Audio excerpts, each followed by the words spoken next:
on the outskirts of Detroit, where the abandoned factories stood like steel skeletons against the night sky. Crime was not just a matter of survival, it was a way of life. The city had seen better days. Jobs had left, families had fractured, and the streets belonged to those who dared to take them. In the middle of this, the case of Marcus Ace Holloway rose to define the new American crime story. He wasn't born into violence, but it had waited for him from the moment he took his first breath. Marcus grew up in the crumbling East Side, his mother working double shifts at a diner and his father gone before he could even speak. The older boys on the block taught him lessons faster than school ever could. That loyalty mattered, fear was currency, and reputation was survival. By the age of 16, Marcus was running errands for the Holloway Crew, a small-time gang operating out of a barbershop that fronted as a community hub. His charm earned him the nickname Ace, because he always seemed to have one hidden up his sleeve. The Holloway Crew started with petty thefts, boosting cars, moving stolen electronics, but soon, drugs became the lifeline. Detroit was drowning in narcotics, and Ace, smart enough to learn from the mistakes of others, never touched the product himself. He studied every deal, every risk, every law enforcement move. By 21, he wasn't just surviving in the streets, he was running them. But every crime story has a moment when ambition collides with fate.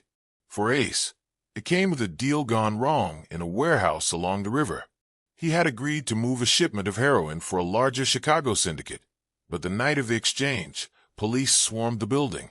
Shots echoed, sirens wailed, and in the chaos, Ace's best friend and right-hand man, Darnell, was killed. Ace slipped into the shadows, escaping with nothing but blood on his hands and enemies on all sides. That raid was no coincidence.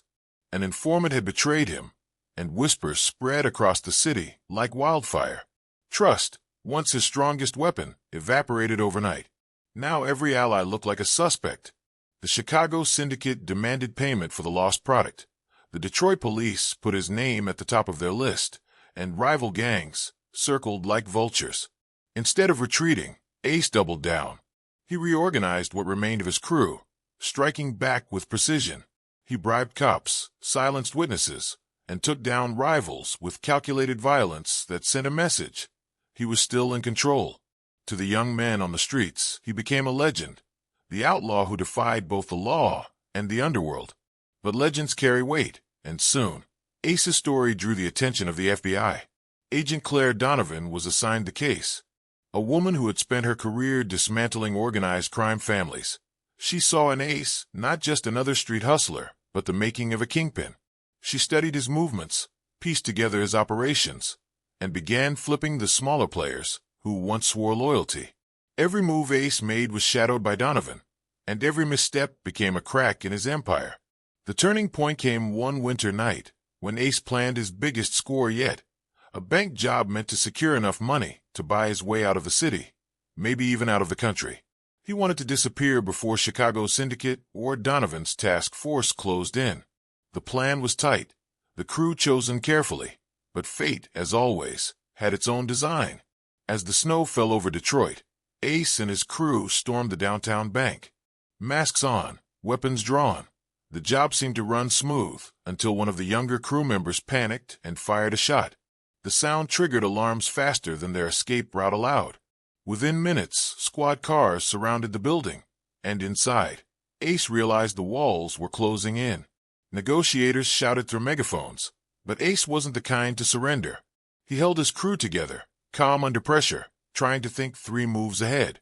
Donovan was outside, her voice steady as she called his name, reminding him of Darnell, of the lives he had already lost, of the chance, however slim, that surrender could mean survival. But Ace knew better. For men like him, prison wasn't survival, it was a slow death. What happened next became part of Detroit's whispered crime lore. Some say Ace tried to break through the police line in a stolen armored truck, only to be gunned down in a hail of bullets. Others claim he slipped out through the sewer system, vanishing into the night, his body never found. Officially, the FBI closed the file with a shootout that ended in his death, but the streets told a different story.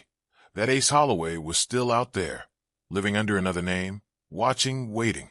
Years later, Donovan herself admitted in interviews that the case never sat right with her.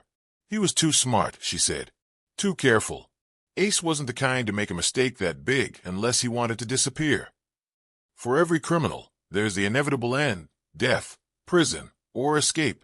For Marcus Ace Holloway, the American crime file remains unsolved, a blend of truth and myth that keeps his name alive. In the end, his story wasn't just about crime. It was about a city that raised him, abandoned him, and turned him into something larger than life.